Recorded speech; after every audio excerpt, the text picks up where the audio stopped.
What's up, friend? My name is Matthew Dale. I'm here to help you play better, sound great, and understand more. And I recently just got off of a small tour, a run of 12 shows with a production called $1 Million Time Machine.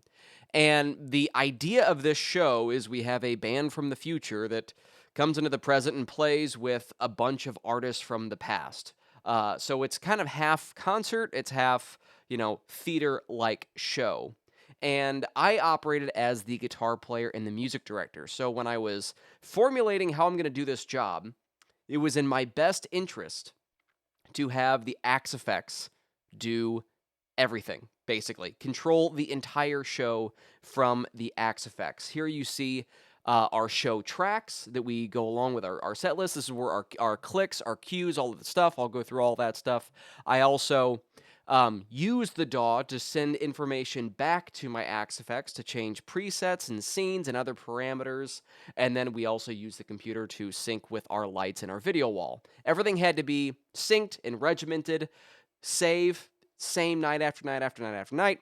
And the tool that I used to facilitate all this at the hub, central hub of everything, was the Axe Effects. So I'm going to walk you through what I'm doing, how I did it, and all that good stuff. So let's go ahead and dive in. First, I'm going to show you what is happening, and then I'm going to go through kind of how I did it. So down here at my feet, I've got my FC6, and I've got a couple of functions that I have on the FC6, one of which is show start, and when I hold this in, it's going to start our show. Ladies and gentlemen, here we have some narration welcome to $1 Million Time Machine. Skip around for the a time machine built for a we have future our date. Time machine clock audio. This evening is all about a musical act from the future, that pops performing up with $1 Million acts from the past. For rehearsal sake, I also have a play and pause button, and then I have a next feature that is going to launch our next song.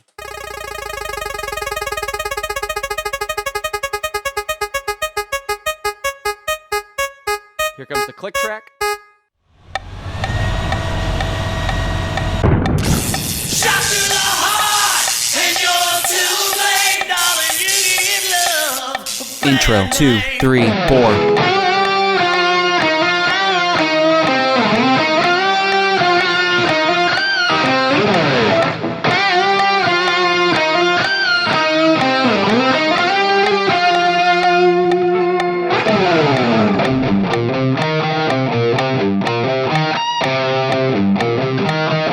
Verse 2, 3, 4.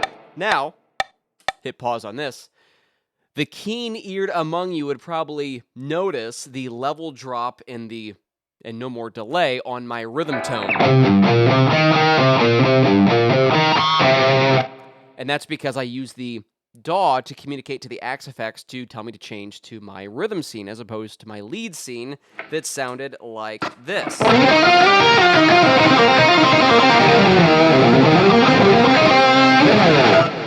Big and bold, and there's some octave stuff in there and all of that good stuff. So that's how I'm controlling the show. I'll advance the show as much and as little as I need. And you can see this update, and I can hit pause, yada yada. Also, let me pull up the Axe Effects here. You can see that every time I do this, now I got my new preset, I got my next preset, I've got my next preset, and I'm just going to keep going all the way through this, and it's going to update. Not only Intro that, 2. we go to this one, here for example. Let's hit pause. You can also see that the tempo updates. So the DAW and the Axe Effects are communicating, so I don't need to worry about tap tempo or anything like that. It's all set in forget, which I loved. If I advance to a different scene here, like Ring of Fire, you can also see that the Axe Effects has a acoustic guitar signal chain in it, and later on down the show, like Summer 69, I have an electric guitar signal chain down here. So really, the Axe Effects was the hub of a vast majority of the show, which worked out incredibly well. But how am I doing all of this communication? Let's dive into that. So if I go to my FC edit controller, and let's go ahead and pull up my $1 Million Time Machine layout, I've got a couple things going on here. Here's my next, my advanced button. Here's my play pause, and here is my show start. All of these are utilizing a function called CS MIDI, Control Switch MIDI. So if I go into my CS MIDI menu, I started this at 4 or 5 because I might have needed, CS 1, 2, and 3 for other various functions, so I just kind of kept it away from those. Control Switch 4 is firing CC on channel 1, CC number 4, and an on value of 127, and then off. And I have that repeated for different CCs on CS5 and CS6. Now, notice I also kept the numbers similar too. So CS4 is CC number 4, CS5 is 5. This just helps. And one thing that is really nice about the Axe effects is because you can basically assign whichever CC to whatever parameter, there's a lot of customizability there. Unlike something, say, like Helix, where there are some open stuff, but there's a lot of regimented things in the Helix, like your snapshots can only be these CCs or whatever. I like that Fractal gives you a vast option for that. Just assign it to whatever you want. Speaking of assigning things, we'll circle back around to the CCs, but if I go back into my setup menu in my MIDI remote, you can see on the other My Scenes functionality is mapped to CC number 2. Again, I'm customizing that, and I'm using that to facilitate my scene changes. So back into FC Edit here. My next function, CC5, I have that held down. It's a momentary because these are just like digital, switches. I just need the computer to recognize that signal. This isn't a toggle thing that I'm using here. Same thing with the play pause, and same thing with the show start. However, show start's risky because I don't want to accidentally hit a show start and then we have to go all the way back to the show. I wanted to have it on my floor controller by my setup, so that I can facilitate rehearsals, sound checks, that sort of thing. So what I did is I put it on a hold function so that I'm not accidentally bumping it and we're resetting to 0, which would be disastrous. And then I just, in order to put a label onto the unit itself, I just pulled in an effect that I know that I wouldn't use, parametric EQ number 4. I might use 1 and 2, maybe 3 if I'm stretching it, but I'm not going to use parametric 4. And then I just labeled that. So it won't actually do anything on the tap.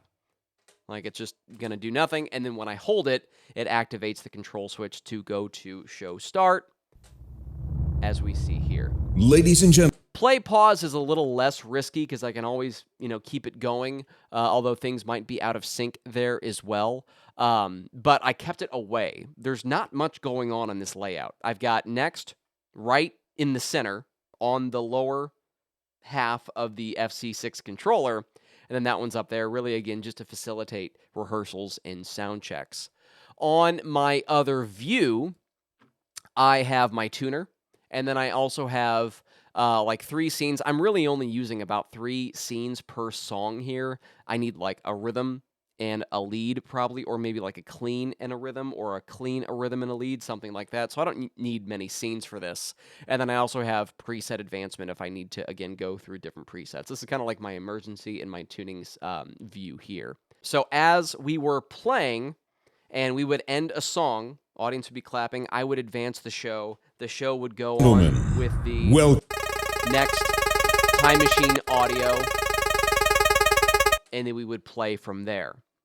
What the DAW is doing, this is Studio One, which isn't really a terribly popular, isn't really a very popular choice for something like this. I mean, this might be, more like an Ableton sort of thing, but I'm really familiar with Studio One, so I just did that, and actually it worked perfectly well. Worked just fine. So in here, I've got rehearsal mixdowns of the songs for my own editing and our own arrangement. I have some custom arrangements that we did in here. We have our click track. Obviously, that's going to be pretty important if we're keeping everything to a very consistent tempo. I've also got band cues and vocal cues. I've got some live tracks, mostly just the clock audio, and a couple of other special effects. Like if I go to Crazy Train here, I've got Ozzy's yell coming through here. Intro, 2, 3, 4. And then again, you can hear my cues there. And then I've got just a couple of other things. going on. This down here is our time code, and that's to sync with our video wall and our lights, and I'm just sending that to our lighting director, our LD, and he's doing what he needs to do with that. So yeah, even from this, I'm pseudo controlling all of the lights and the video stuff from this DAW and AxeFX ecosystem that I have set up here.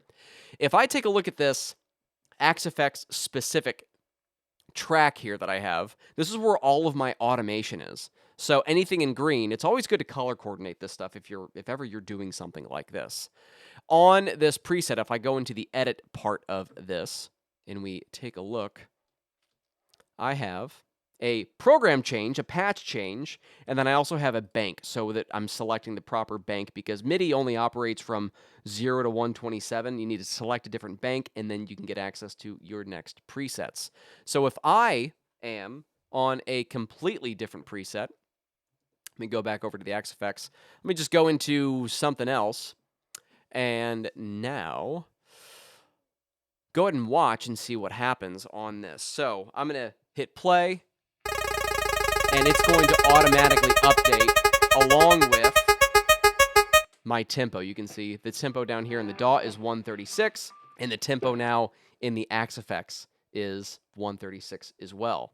In order to facilitate this, go into the setup menu, go down to your MIDI remote, and choose how you want to receive the MIDI clock information. And then in your settings on whichever DAW you're using, they're all going to be fairly similar. This is going to be, here's my Fractal. I'm sending information to the Fractal, and I'm sending the MIDI clock. Now, this is a little more of I would say advanced thing, but in order to keep things separate from what I'm doing to control the DAW and what I'm using the DAW to control the AxeFX, I have them set up as two different devices. So Fractal is anything I'm sending to the Fractal, and that's using this Mio. This is a USB to MIDI cable. It's better to use the MIDI ports on the back. You'll get more functionality out of them. Use the MIDI ports on the back as opposed to just USB. I could receive control from the DAW into the AxeFX via USB, but I can't control the DAW from the AxeFX through USB. I can't do like MIDI out from the AxeFX through USB. I can only do like MIDI receive or MIDI in. So I'm using a USB to MIDI cable to facilitate this. This one in particular is a Mio.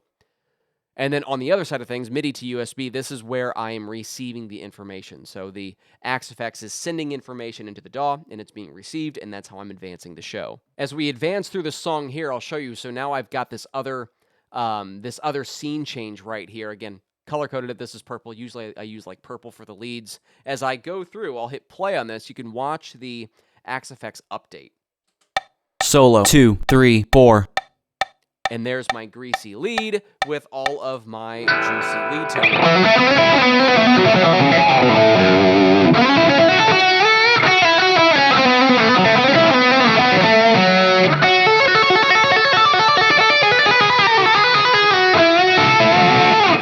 For all of that, good stuff happening in Crazy Train. And then towards the end of that solo, I'm going back down to, I had this teal color for scene 1, and it will do its automatic stuff there.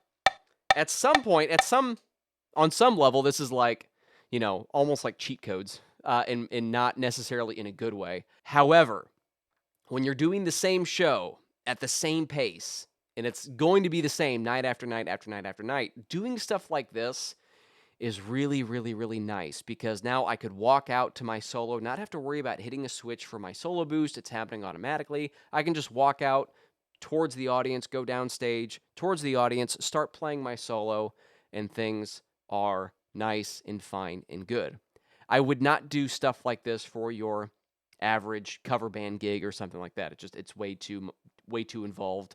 And a lot of times you want to be a lot freer in those situations anyway. But for the act of putting on a regimented show, this stuff is really, really great. So everything that I'm doing from the DAW to the AxeFX, controlling my scenes and presets, is happening on this individual track. If we go in and just take a look at my controller setup, you can see this is where I have my CCs selected. So scenes are on CC2, like we talked about earlier, and we have bank select. This is pretty universal to a lot of MIDI communication, CC0.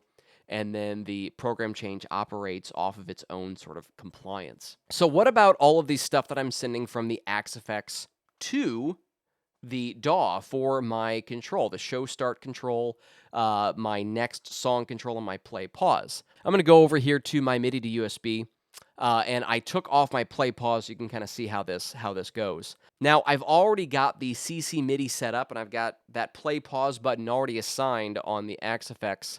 Down here again, you can see play pause. It's already doing CC6. We've already done that configuration. Now, if I just hit MIDI learn in the DAW and I press this button, it should show up just like that. Of course, it's not a button at this point. That's okay.